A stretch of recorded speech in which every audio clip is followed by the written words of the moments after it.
As the Bitcoin price is booming, and we're seeing new all-time highs for Bitcoin, and we're seeing it with major factors of growth, despite all the FUD that continues to be splattered everywhere. And even with the excitement of a $10,000 Bitcoin or a $27,000 Bitcoin, we're being told that there's just no demand for Bitcoin or Ethereum, and that existing fiat currencies may likely become cryptocurrencies since they want there to be some central issuer of their version of cryptocurrency, whereas blockchain technology is trusted peer-to-peer. But could there be demand in the future for Bitcoin and Ethereum from the fiat wealth? Could there be a rush of wealth to Bitcoin, into Ethereum? And could we expect to see the rollout of a centralized fiat token like the USC token as soon as 2018? Let's discuss.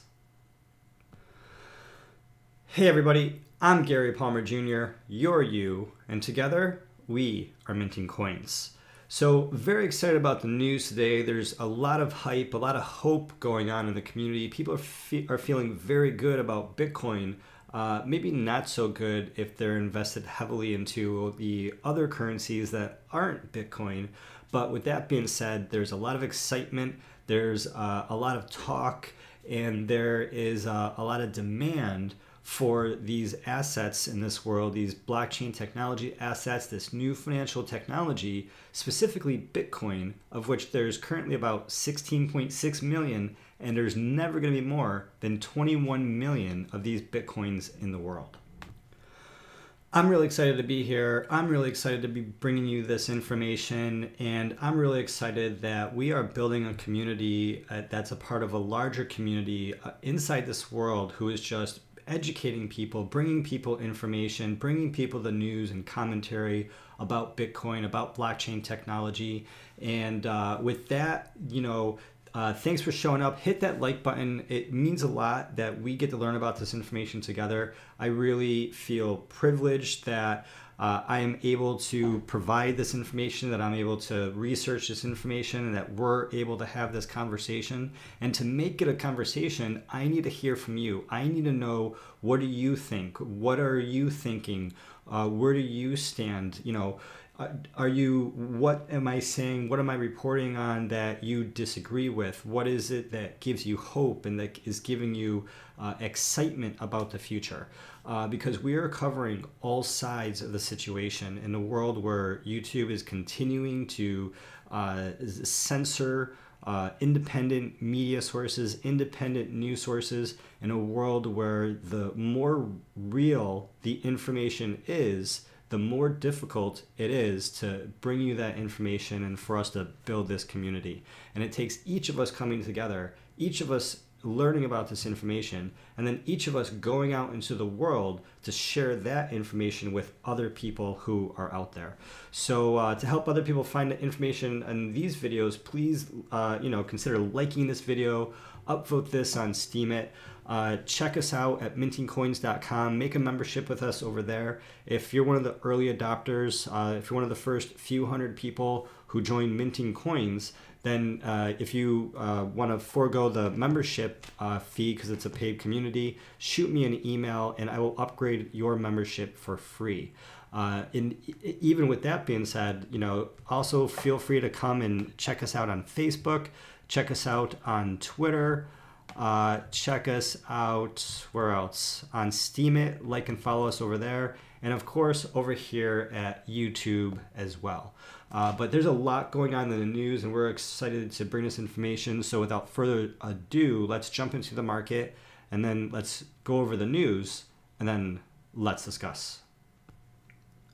So starting over here at coinmarketcap.com, the number of cryptocurrencies in our universe has shot up to 1,165 different cryptocurrencies, and we are at a total market capitalization shooting up way past that 150, 160 billion. We are up to $175 billion. We're just $25 billion away from that $200 billion mark, and I suppose that would make us just $75 billion away from the $250 billion mark.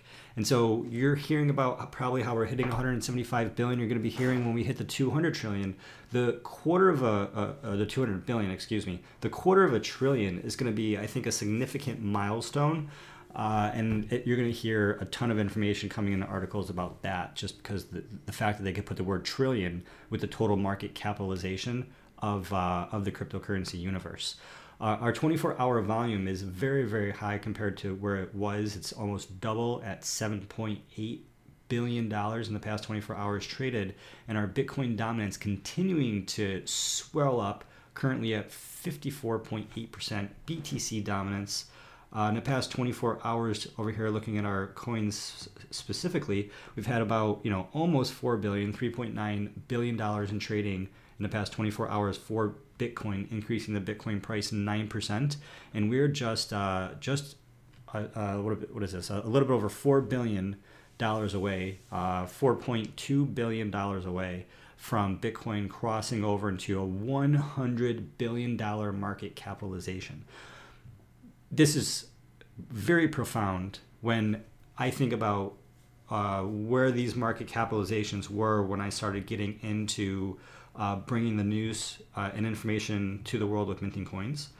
And around that time, Bitcoin was the only token in the $1 billion range. And even Ethereum was not in the $1 billion range when it was only, what was it, $8 a token, $7 a token. It was a lot more affordable, right? And so now that the fact that if you want to be a part of the top 10, you have to have over $1 billion in market capitalization to be part of the top 12. And these are going to swell up. I think OmiziGo is highly, highly underrated in terms of the price. I think this is a super sale. I think this OmiziGo price could technically go a little bit lower in terms of the fiat value, especially before the hard fork, or not the hard fork, but the Bitcoin gold drop, and maybe the SegWit 2x hard fork. But this $8 price is just amazing. Because what's going to happen with OmiziGo and OMG, for any of you OMG holders, is that they're going to release their SDK more than likely in this quarter before the end of 2017. And when they release that SDK, then anyone is going to be able to create an OmiziGo white label wallet. Anyone is going to be able to go and I'm pretty sure at that point stake the OmiziGo tokens on the OmiziGo network. Or at least we'll get information about how many tokens you'll need to do staking is what I'm hearing. And so, the point is this Cardano, before we go into what the point is, this Cardano token, highly connected to the Ethereum Classic token, I believe, with the same, similar developers and information going on. We should do a video about that. Just because this is so very, very interesting, the network that Cardano is creating and the information is going to be coming out in the Ethereum Classic Summit. So there's just a lot of news. And, before long, Bitcoin's going to be in the triple billion figures. And then before long, if you want to be in the top 10, you're going to need to be in the double-digit billion figures. And then, before long, anyone in the top 20 or let's say in the top 100 is going to have to be in the triple digit, $100 million figures. I mean, we're already halfway there with things like Particle and Navcoin and storage being, about a half of that at $41 million total market capitalization.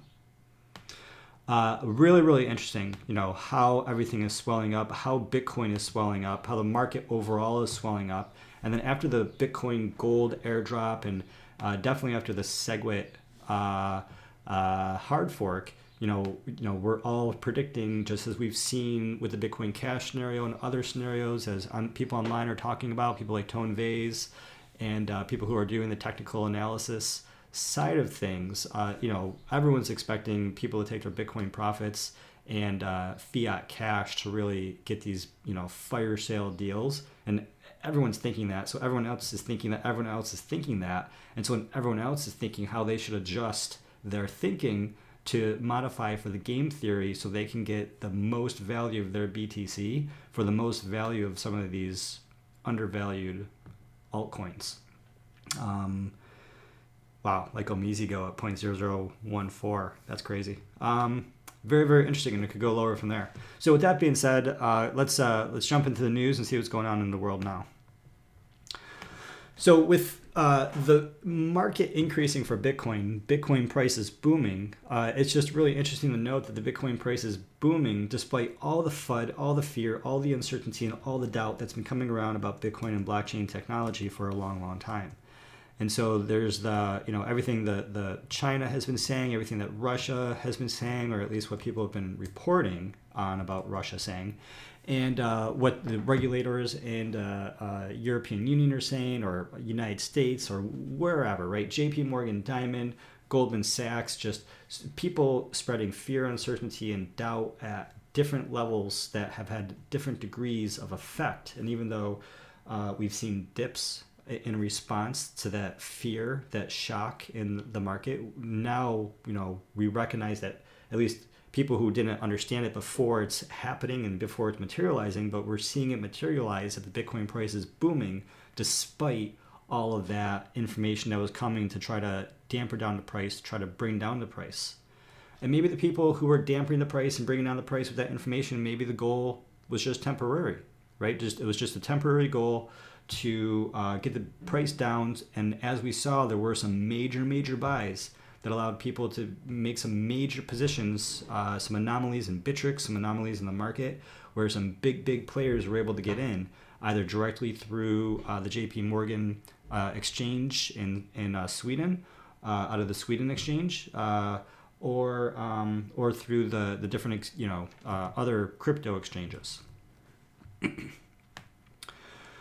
And so there's three major factors of growth that this one article from Crypto Coin News talks about that have brought Bitcoin to its all-time high. And so the three major factors with this new price surge, according to this article, are one, an increase in demand from institutional investors. And we're seeing that. We're seeing the hedge fund managers, we're seeing this big money look at Bitcoin and recognizing more and more the potential to make huge returns. Number two is the rapid growth rate of South Korean and Japanese Bitcoin markets. And South Koreans, they have a huge amount of wealth. They have a huge amount of development in terms of their businesses and their economics and their technology. It's very progressive, as it is in Japan. And the Japanese businesses and the Japanese Bitcoin exchanges are just processing a lot of Bitcoin, and it's not just the world who's going through South Korea and Japan, but it's the actual populations of these nations, which is creating huge pockets and is accelerating the amount of investment that's going from those areas of the world into the blockchain technology and these different specific blockchain tokens. And that's working side by side with the increase in demand from institutional investors. Because first there's a little bit of money, and then there's a little bit of investment money, and then there's growth in that investment money that, then we're seeing this extra growth come from these other parts of the world. And that's going to then bring in even more institutional investors. The third reason that this price surge has been surging, according to this article, is the upcoming SegWit 2x hard fork in November, just as we saw with the previous time, which ended up in the result of Bitcoin Cash. And I'm sure people looked at that Bitcoin Cash situation and then wanted to be a part of it in this situation so that they can get these SegWit 2x tokens and hope to sell these SegWit 2x tokens for $600, like people had sold their Bitcoin Cash for about $600, of which that Bitcoin Cash is, where is it? It is at 0.05, so I haven't looked at this in a while, but it's incredibly low. It was trading at 0.1, 0.13, and so now we're seeing it's way under half of, I think it was 0.14 actually. So it's way under half of where it was, and what was that USD price? And it's 341. So it's taken a huge, or 318. Was I looking at the right one? So we got Bitcoin Cash 318 right now, and BTC price, Bitcoin Cash, 0.054 currently. So so even though the value of Bitcoin Cash has dropped because everybody sold it, and there's all this extra supply in the market because nobody wants Bitcoin Cash, Now it's the same sort of situation, likely in the psychology of the people wanting to SegWit 2x coins, even though the SegWit 2x coins don't have proper replay protection, and Bitcoin Cash did have proper replay protection. And so that's really interesting. The one thing this article doesn't talk about here that I think is more important in the SegWit 2x hard fork in November is the Bitcoin gold drop, which is playing with Bitcoin in a much nicer way. And that's, by a degree of magnitude, Bitcoin gold is playing nicely with Bitcoin, unlike SegWit 2x, which is contentious and counter to Bitcoin Core. Into the Bitcoin, not Bitcoin Core to the developers, but Bitcoin, the current Bitcoin as we all know and love it, not this new version, this new SegWit 2x, which is the hard fork in a scenario.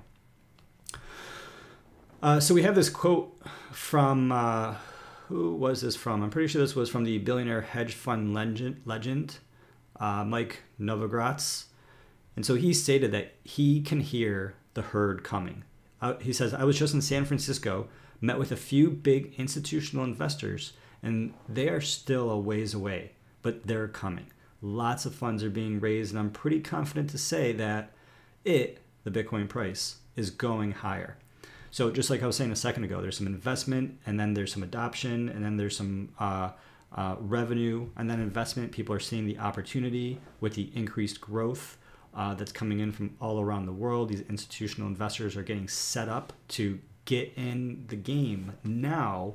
As the Bitcoin reaches a $10,000 price, they're essentially waiting for Bitcoin to reach $10,000 a pop, just like Max Kaiser said in that famous video with all the Bitcoin clips you can see on the main video on the Minting Coins YouTube page, if you go check that over there. But as he said, a lot of people are going to start paying attention when Bitcoin reaches that $1,000 price, which was in January 2017. And then the whole world is really going to start paying attention once it crosses $10,000. We are very, very close to reaching that $10,000 mark. We have Corbett Founder CEO Tony Liu. I'm probably not saying that correctly. Word just spreads really fast in Korea. Once people are invested, they want everyone else to join the party. There's been this huge, almost community movement around this. And so again, what we're saying about Korea, the people in South Korea and Japan, once a little bit of money goes in, they tell all their friends, they tell all their families, they want everyone else to get in the game too, because they bring each other to the moon. They all want to go to the moon together, right? Really interesting how that works out. In previous quotes, we've had Jamie Dimon say some things about Bitcoin. And so we have an updated quote from Jamie Dimon who says, I wouldn't put this high on the category of important things in the world, but I'm not going to talk about Bitcoin anymore, said Dimon during the bank's third quarter earnings call with media. So he's not going to put it high on a category of important things in the world, and he's not going to talk about it anymore because that didn't go well last time he did that. Then we have this other quote over here. So I'm not sure who this is, but the quote goes on to say that it is a fundamentally Bitcoin is a fundamentally distributed system that exists peer-to-peer. And so to the extent that you can basically eliminate the will and the actions of every single person in the world, you can eliminate Bitcoin. But in the absence of that, in the absence of being able to eliminate every single person's free will and every single person in the world's actions, there's no way to eliminate Bitcoin. The genie is fundamentally out of the bottle. And it's, they can stop some people in some places from using Bitcoin, but they're not going to be able to stop all people in all places, not by a long shot. And it's only going to increase the value of each Bitcoin as it becomes more and more rare and with greater and greater demand. We have JP Morgan CFO Maureen Lake further emphasized that the firm will remain open-minded toward the cryptocurrency market. And they have to be open-minded about it because we see in other news, the Goldman Sachs, they're being very open-minded about it. Fidelity is being very open-minded about it. A lot of banks are being very, very open-minded about the cryptocurrency market. and not just the distributed ledgers that they own, but the actual cryptocurrencies that they can't control. They're going to want the fees of the exchanges. And if they make it illegal, if they say people can't play in those markets, they're going to miss out on all those fees and other exchanges, even if those are decentralized exchanges. And that goes to all you listeners to have those proof of stake tokens, and you guys are minting coins, and together we're minting coins.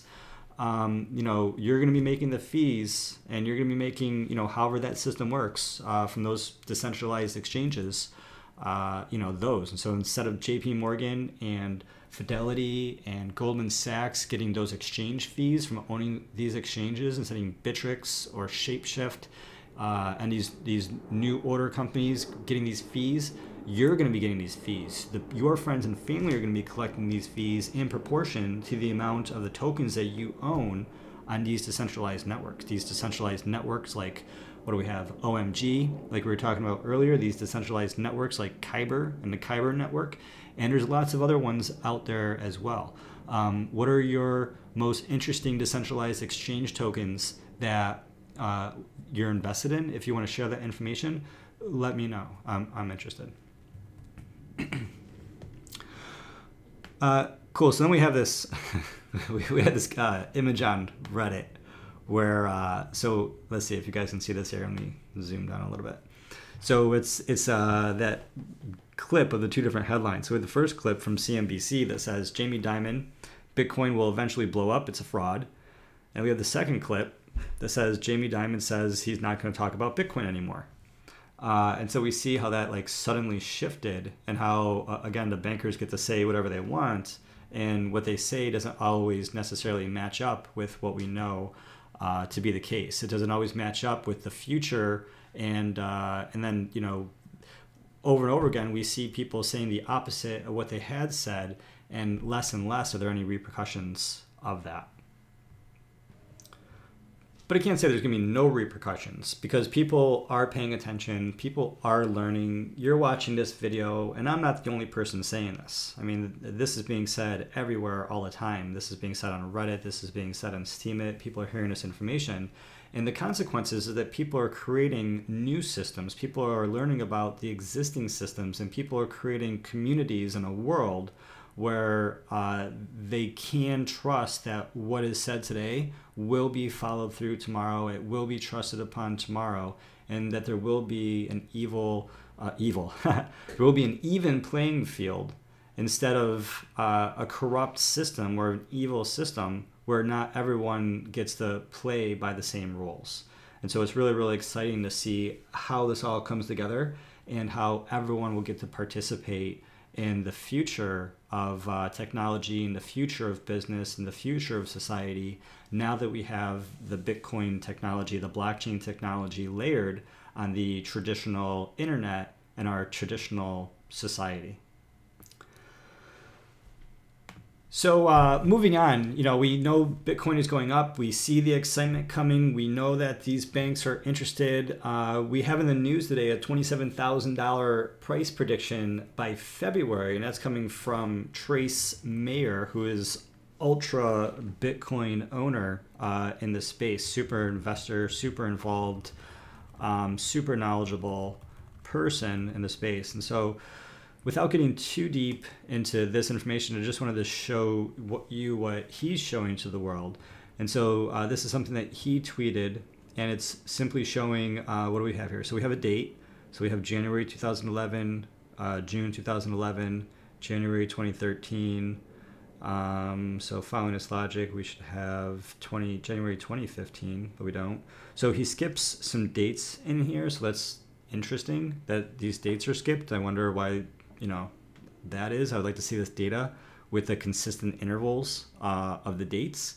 But with that being said, going over what this chart is talking about, if you're watching through the video, is that we have the price here next to the date of what the price of Bitcoin is or is predicted to be, as in the case of the very last line. But the next line next to the price, we have the 200 DMA, and this is the 200 something moving average. Something moving average. 200-day moving average. That makes sense, yeah.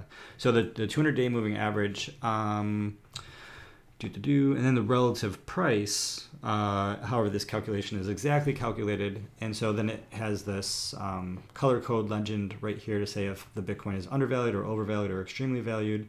And he just goes on to use this data to extrapolate future predictions.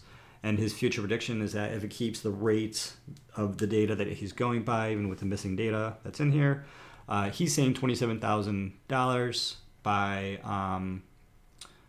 February 2018. So it's just a lot of money. It's a lot of money per Bitcoin in a very short amount of time. It's going to be really interesting to see how that happens and how that affects the price of the different altcoins out there, right?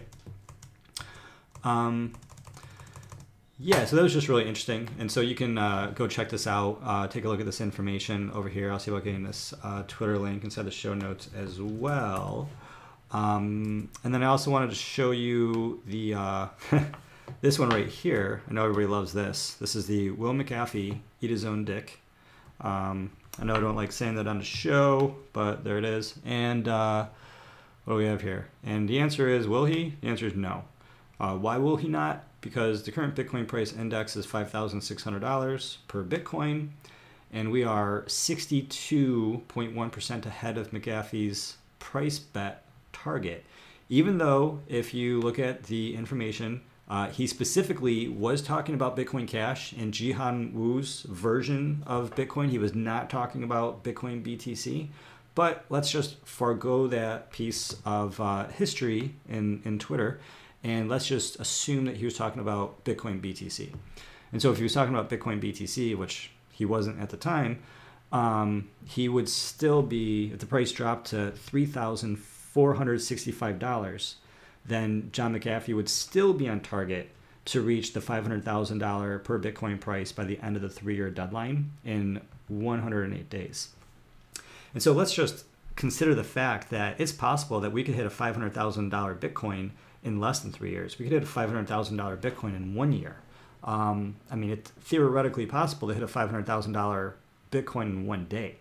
And so this is just taking the numbers and averaging them all out. And this is just projecting if everything stays the way that it is, are we going to hit $500,000 per Bitcoin in this 3-year time frame, in this 1,008 days?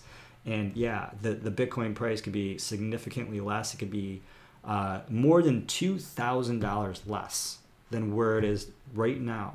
And it would still potentially project to hit the price. Really interesting. I like taking a look at this every so often just to see where we are and just check out these numbers. I like how it gives a little bit of perspective. So speaking of getting perspective, we have this article coming out of Crypto Coin News, and it's talking about how the wealthy are curious about Bitcoin, but they're not ready to invest. And that's coming from the UBS CEO.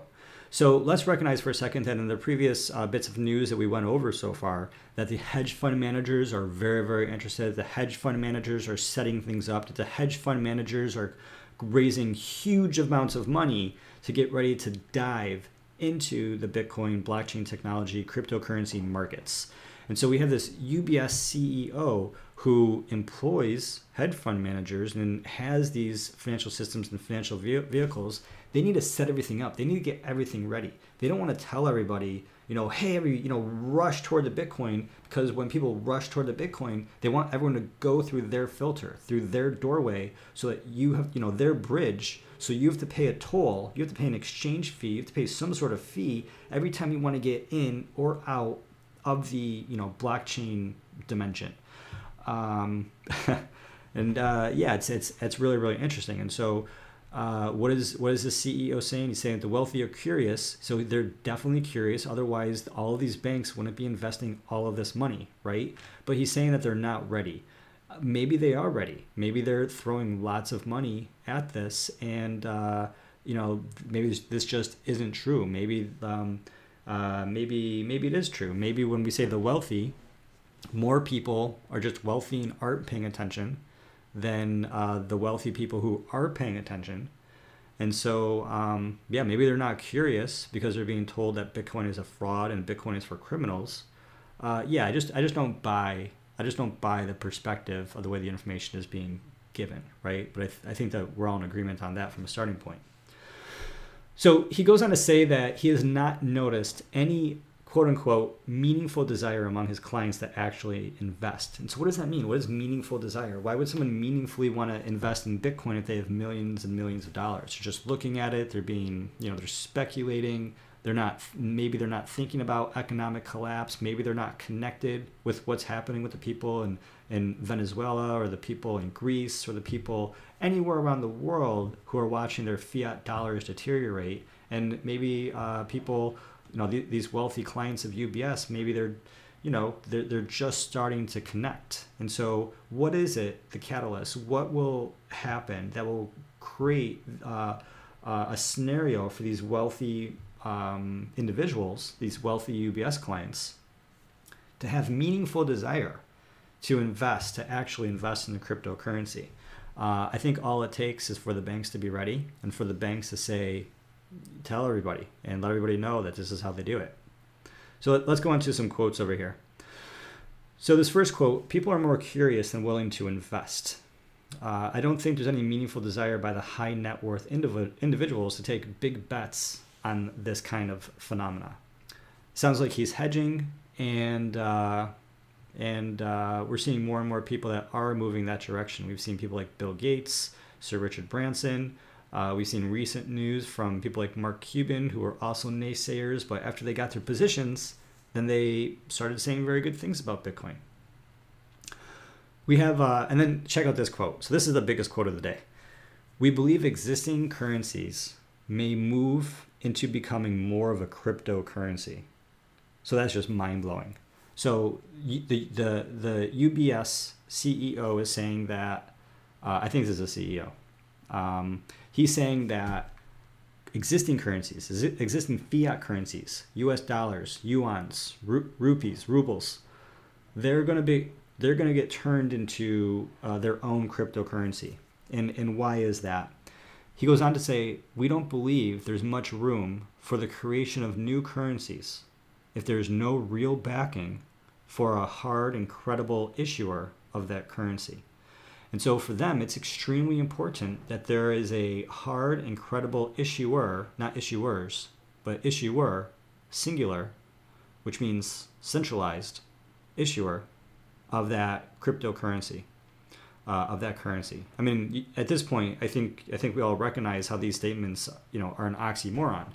I mean, you could have a distributed ledger, cryptocurrency for a Fed note or for a Fed coin, but at the same time, the more centralized that cryptocurrency is, the less secure that it is, and the less secure that it is, then the less of a cryptocurrency that it is. It really takes the crypto out of it, doesn't it? And so then going back into that one hedge fund manager, Mike Novogratz, stated yesterday that he believes, as we just said, the herd of institutional investors is coming to crypto, and that he sees the potential of the Bitcoin price going well above the $10,000 mark in the next 6 months, which is in line with what we just saw coming from Trace Mayer, who said a $27,000 Bitcoin price. And this that hedge fund manager, Mike Novogratz, is prepared to launch a $500 million crypto hedge fund aimed at those same investors. Meanwhile, UBS, who's talking about Bitcoin, essentially Bitcoin's not that cool. And he's also saying that his wealthy customers, don't have a need for investing in this cryptocurrency stuff. At the same time, his company UBS is developing their own blockchain-based digital currency token, as we've talked about in a couple different previous videos here at Minting Coins. And their token, their UBS token, it's called the Utility Settlement Coin. The Utility Settlement Coin. And it's the USC coin. Confusing with these acronyms. So we have UBS, and UBS has created the USC coin, or the USC token. And this USC token, developed by the UBS blockchain version, is backed by 9 major banks, at least 9 major banks, including Credit Suisse, BNY Mellon, Deutsche Bank, and Barclays. UBS has planned a limited release for the utility settlement coin as early as 2018. So right around the corner, they're going to be actually using the utility settlement coin. Geez, that's horrible to say. As soon as 2018, they're going to be using a USC token. So the USC token is going to be used as soon as 2018, and that's 3 months away. Between 3 months and 15 months, they're going to have real data on how this is working for these 9 banks, and these 9 banks are going to be behind potentially this version of this fiat cryptocurrency, while at the same time they're setting up all these other systems that are going to be targeting the traditional crypto assets. It's really interesting. And so my question with that is, will only institutional investors be able to buy Bitcoin in their ideal version of their future system? Or will anybody be able to buy Bitcoin? And that's going to be the $1 million question, or the $1 million Bitcoin, or the one Bitcoin question. So if one Bitcoin is worth $1 million, instead of it being the $1 million question, would it be the one Bitcoin question, or would it be the 1 million Bitcoin question? It's like a change in the way that we see units. Speaking of which, so what are we trying to say here? Hello, $5,000. So one of my favorite memes. So this is the Matrix meme. What are you trying to tell me? That I can trade my Bitcoin for millions someday? No, Neo. What I'm trying to tell you is that when you're ready, you won't have to. Because your Bitcoin will be worth millions and everyone will accept Bitcoin. You're not going to have to trade your Bitcoin for dollars. You're just going to use your Bitcoin for buying and selling in your world. You're just going to wake up and you're going to have Bitcoin that's going to be worth what it is. And you're going to be one of the people that had a piece of Bitcoin back when it was worthless at, $5,000 or $5,000 when it was almost worthless. And people still weren't paying attention. Remember back then in 2018 when, people just started looking at Bitcoin when it was $10,000 is what they may be saying. And so, real quick, I just want to let you know that Coinbase is rolling out for some people the ability to get instant buys to their bank accounts. And they're going to be allowing, instead of having to wait 3 or 5 days, Coinbase is going to be allowing people to instantly, some people to be able to instantly purchase from their bank account and instantly have access to that Bitcoin. And the way that they're going to be doing this is because Coinbase has some sort of proprietary fraud prevention system that it's developed over the last 5 years. And this proprietary fraud prevention system, the system is what allows them to say, oh, this customer can have this ability, or this customer can have this ability. Because their system is going to be looking at things like, somehow, it's going to be looking at things to figure out how much money you have in a bank, because it says right here, it has the feature, customers with access to the feature is going to know if they have sufficient balance in their bank account. Their fraud prevention system knows if you have a good purchase history. Their fraud prevention system probably knows what you do with your Bitcoin to some degree, how often you buy it, and what denominations you buy it, what intervals, and things like that. And this proprietary fraud prevention system is now going to allow some people to be able to purchase Bitcoin quicker and have access to that Bitcoin quicker. But speaking of units of Bitcoin, we shared this over on Facebook, and maybe I shared this anyways, but I just want to go over this again in terms of the units of Bitcoin and just talk about a millibit. So a lot of people talk about getting a whole Bitcoin, 1.0 Bitcoin. And what you're looking at in this photo right here, so I can make this bigger somehow. What you're seeing in this photo right here is this $5 bill is actually worth less than 1 millibit. Because 1 millibit, lowercase m, uppercase BTC, 1 millibit is worth more than a $5 bill. As long as Bitcoin is $5,000 or more, this 1 millibit is worth more than a $5 bill. And so people are thinking about one whole Bitcoin, and it's just completely unreasonable. It's completely out of the possibility of them being able to do that. But one millibit is not necessarily a really, really small amount. So let's check out this this page from bitcoin.it, this wiki. And I just wanted to show you, what do we have here? Millibit, here it is. So right here, in this part that I'm highlighting, this is a Bitcoin. And so I want you guys to check this out. This is really interesting to take a peek at. And so this is one Bitcoin, and it's called a Bitcoin. We all know that. Somewhere down here we should have a Satoshi. So here's a Satoshi. But up here, where did our Bitcoin go? Bitcoin, so millibitcoin, so millibit, centibit, otherwise known as a bit cent, or Milli for a millibit. So this millibit is 0.001. So this 0.001 is currently worth about $5.60. Where were we? Going to those US prices. So it's worth $5.77. Let's say that. So at current prices in this video, this 0.001, you know, when we're looking at this $5 bill, this one millibit is worth $5.76. Very, very interesting. And so if Bitcoin goes to $10,000, and if one Bitcoin is $10,000, then this one millibit is going to be worth $10. Or this one millibit is going to be worth $10. Right? If one Bitcoin is worth $10,000, one millibit is worth $10. And so right now, one millibit is worth $5.